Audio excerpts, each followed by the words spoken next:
Hey guys, welcome back. Besiege Early Access coverage. This is episode 27. I'm Enigmaeus, and today we're starting another project. This is something that was triggered by some builds that I'd seen on the Besiege Reddit recently. People using the drills, the recently added drills, for spider legs and making things like spiders that kind of rolled around on the ground, courtesy of the rotational movement of the drills. And for some reason it struck me as something that I wanted to take on, but I didn't want to do it in the context of something that kind of looks like a spider but the legs don't really do anything. It's just they're rolling on the drill tips. I actually want to get something that walks a little bit like a spider. Now I don't know what my leg fetish is. I don't really know, but I decided that this time we're going to do it in baby steps. We're going to do it incrementally in different pieces and components so that we can do something and then test it and then do it. And if it's going to fall apart, if it's going to stop working, if it's going to be this thing that just can't go forward, we're going to know exactly at what point that happened, so we can either backtrack and prevent it from happening in the future, or we can, change direction without going into this massive project and finding that it just falls apart as soon as you start the simulation. So this is what I've come up with. This is the basic single pinion leg design that's basically designed for the sole purpose of trying to eliminate the shock on the machine when the thing is walking around, because depending on what you're going to do with it, there's going to be a certain amount of weight involved. Sometimes, if you're really unfortunate, the weight of the legs themselves becomes so much that they need some kind of help to absorb the shock of impact onto the ground as they're walking around, or they just fly to pieces. So what I came up with was let me get rid of this because we don't need that. This is a very, very simple design. This basically, if you look starting from the ballast block, and I'll pick something that's a little bit smaller. Let's go with that so that we can see. We've got a ballast block here, and then we've got attached to that a suspension block that comes up to here, and then onto the suspension block is a slider with then braces extending from the slider back down to the ballast block, and of course the drill is mounted to the ballast block. And what that means basically is that as the suspension block compresses under load, this slider keeps it from shifting side to side and kind of bending in a particular direction that might cause it to fail. And that's the whole idea, so that we can contain that motion without putting when you see it moving, you'll see what I mean. It wants to move in very strange angles.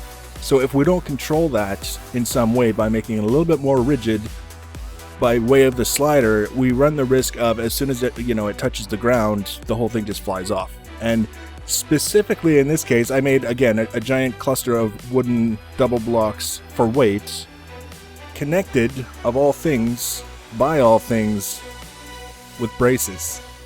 This is about the weakest connection I could come up with that I could think of off the top of my head, except for maybe more wooden double blocks just running across. I wouldn't be using wooden double blocks in the actual, so I decided to do it with the braces just to see how it would work. But the proof is in the testing. So we've got it set up, very, very simple design for the legs with the suspension, gathering the thing. So technically, if we drop it from this height, if they're doing their job, more often than not, it will survive with all four legs doing what they need to do. They may break from time to time, but not every time we run this simulation, and certainly not all of the legs. So let's see what happens.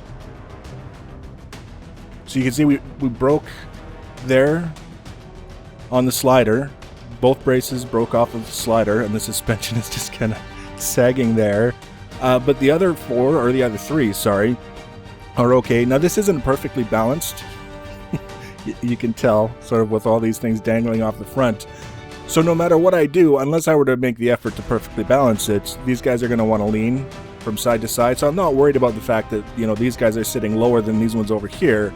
But let's just run a couple more simulations and we'll see. That time they all survived. I mean, they've got a nice bounce to them when it comes down to the ground. It kind of goes down and then back up and then down. This one broke again. The braces came off of the slider, but these ones over here seem to be okay. And you can see, look at all the movement in the ballast block down here. As the drill is spinning around, it's moving the ballast block quite a bit, and the whole thing is actually moving ever so slightly as it sits on the ground, and that's just from the drill motion. And like I say, people are using that as kind of the basis of the motion for some of their machines. And if they're happy with that, then that's the only thing that matters. But in this case, we're looking at having something that's a little bit more elaborate than that. This is just the beginning. So we'll just do a couple more. And I mean, in a situation like this, we've yet to have a leg completely break off. Oh, because I was saying it when I was... That's the hint, you see. If your machine is breaking, just make sure you're not saying it's not going to break as you're starting the simulation, and everything will be just fine. So there's a random element. Every time you run the simulation, it's going to be a little bit different. It seems, for whatever reason, that this guy wants to break. And you know what I think it is? I think it has something to do with the origin block, quite frankly. And I don't know if I were to move the origin, or I'd have to rebuild the whole machine, but change it so that the origin block was in the middle, if that would mean that these guys here would break equally as often, or if it would stop the breaking problem, or what. But it is kind of an indication to me when we're building the final version of whatever we end up with to try and get that origin block right in the middle and take our chances that way.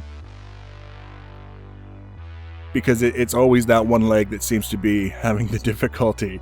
So let's take the next step. We've taken a pretty close look at exactly what's going on here. It's a very simple design. It's doing a very good job of absorbing the damage. And that brings us to this, which is kind of the next step in this whole thing. I already know we're going to end up using the elliptical drive unit for the actual leg motion at some point. I don't expect that we're going to be able to build this within the bounding box. If we're going to do like a full 8-leg spider, I don't really care. It's not really about clearing levels for me. It's just about building things that are fun. But I noticed when I started doing this, I basically, instead of having the brace coming across to the suspension block, like we had in the last one, I put a steering hinge here, and then a ballast block, and then the suspension block. I originally tried it with a brace where the ballast block is. It was a little bit too flimsy. So I replaced the ballast block, or sorry, the brace with the ballast block. And when I was running the simulations with just the 4 legs, it was having a hard time. Just the transition from the brace to things that are a little bit more prone to moving.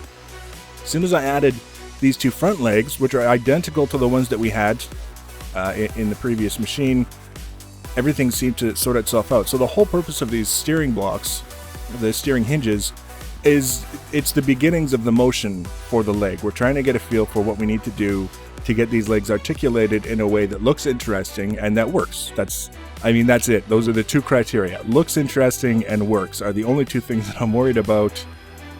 So again, testing to see how much punishment it can take. First of all, if we drop it from a height that's considerably higher than we would ever dream of starting the simulation if this was the finished kind of spider, we go like that. Not bad. Again, it's a situation where we dropped it from a reasonable height, it survived, it bounced, you could see the suspensions were working quite actively, and nothing is broken.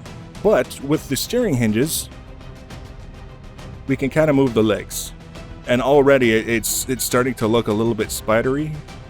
You notice the ones on the front can kind of go up a little bit higher because they don't have the chassis in the way, so to speak, and they kind of go up like the spider that's getting ready to attack. A little bit creepy. We need 2 more legs, of course. But we then go like that, and the spider stands up, and everything survives. That's, again, the criteria.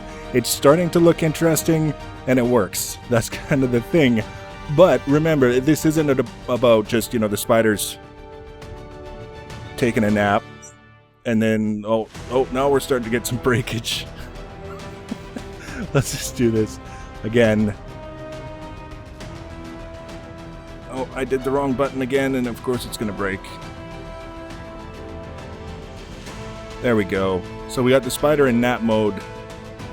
Spider stands up. That's not all there is to it. I mean, we're going to have this thing so that the spider's legs are actually kind of walking, and we're just testing now to see if the steering hinges are strong enough to hold them, or if we need to be looking at other options. And what I'm feeling right now is that I would like to have some sort of suspension working on this angular motion as well as the impact with the ground.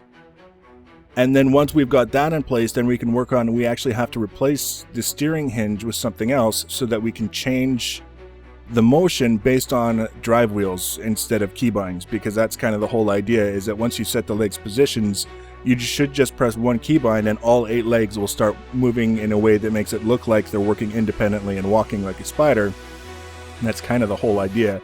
So that's what we'll be working on next, is modifying this section here. The legs I'm still happy with the suspension, that's still pretty good. We just need to get this little section in here to the next step so that we can move it around and have the legs kind of going up and down.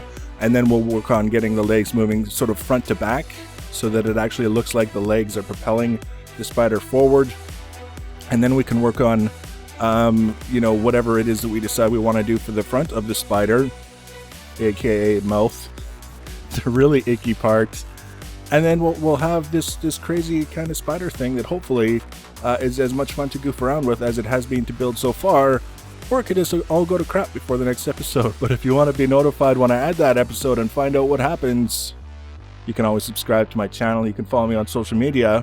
Links for social media are always in the information section below the video. Leave your comments and feedback. Thanks for watching, guys, and take care.